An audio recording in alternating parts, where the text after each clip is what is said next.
هل قد شفت الشخص هذا؟ هل قد سمعت عنه؟ هذا اسمه لابو لابو، يعد عند الفلبين بطل قومي. لكن وش قصته؟ جيب مشروبك المفضل وتعال ندخل في القصة سوا. السلام عليكم، الله يسعد مساكم. لابو لابو هذا كان سلطان على جزيرة اسمها ماكتان في الأرخبيل الفلبيني. يعد عند الفلبين أنه بطل قومي لأنه أول من واجه الاستعمار الإسباني. شفتوا الإسبان بعد ما قامت محاكم التفتيش بالمجازر بحق المسلمين وغير المسلمين، كان فيه شخص اسمه ماجلان.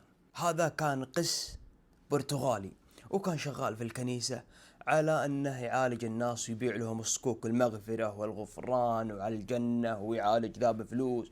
كان يضحك على الناس إلى أن جمع ثروة طائلة. الناس هنا بدأوا يكتشفون أن هذا الشخص كذاب اللي هو ماجلان.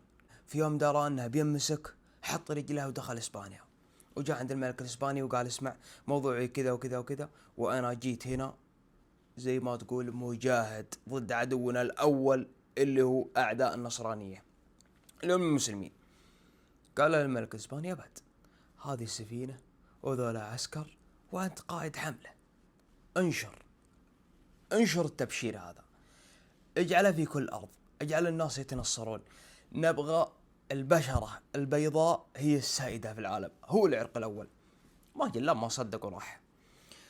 طبعا كانت في فكرة يقال بأنهم كانوا يداولون أن ماجلان هذا ما كان إلا تاجر فول وعدس وحق استكشافات وما له مال الحرب، لكن في الحقيقة هذا الشخص كان سفاح درجة أولى.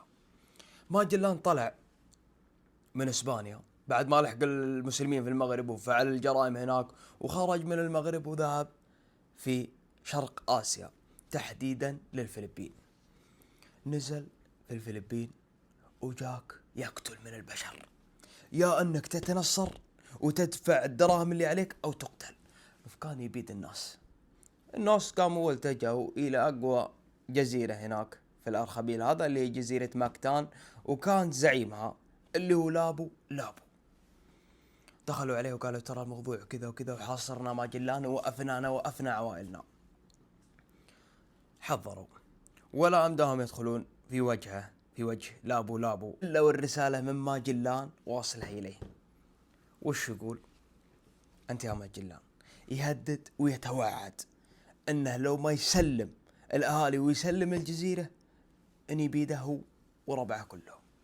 فش رد عليه أنت يا لابو لابو؟ فرد لابو لابو على ماجلان وقال من سلطان المسلمين لابو لابو إلى القس البرتغالي ماجلان وصلني تحذيرك الذي تطلب فيه منا باسم المسيح أن نسلمك أرضنا لزعمك بأن العرق الأبيض أحق وأولى بأرضنا منا. وأما أنا فأقول بسم الله إن الدين لله، وإن الإله الذي نعبده نحن المسلمون هو إله جميع البشر على اختلاف أعراقهم وألوانهم، فتقدم إلينا يا كلب الصليب. بعد ما سمع الرد أنت يا ماجلان أكيد إني بقابل هذولا وجازهم مثل جاز أي جزيرة هنا قد مريتها، أبيدهم إذا ما تنصروا. رست سفن ماجلان على شواطئ ماكتان ونزل بجيشه اللي قلت لكم معه أحدث الأسلحة وتوجه مع لابو لابو والمسلمين اللي معه. فكانوا يصيحون ويقبلون إقبال من أراد الموت.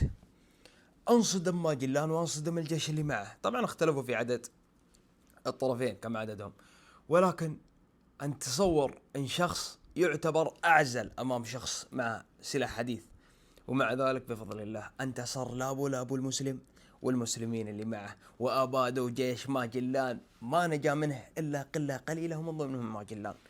قدرنا يركب السفينة وانطلق وهرب وعاد إلى إسبانيا. أخبر ملك الإسبان أن ترى صار كذا وكذا وكذا، وقابلنا واحد اسمه لابو لابو وهو اللي حمى المسلمين اللي هناك ونبغى جيش ثاني. فأرسل بعدها فترة أنت يا ملك إسبانيا جيش ذا، أرسل يا ملك إسبانيا جيش ثاني وتوجه هناك الجيش، وقدر أنه يفعل أبشع الجرائم اللي عقلك يقدر يتصورها، من تجويع إلى قتل إلى ترهيب، كل حاجة في بالك سواها الجيش الإسباني. يكفيك أصلا محاكم التفتيش اقرأ عنها وشوف. بعد ما فعل الفعيل هذه تنصروا أغلبهم، فزي ما تقول أحفاد لابو لابو. فنسأل الله أن الله يغفر لابو لابو والمسلمين أجمعين، والسلام عليكم.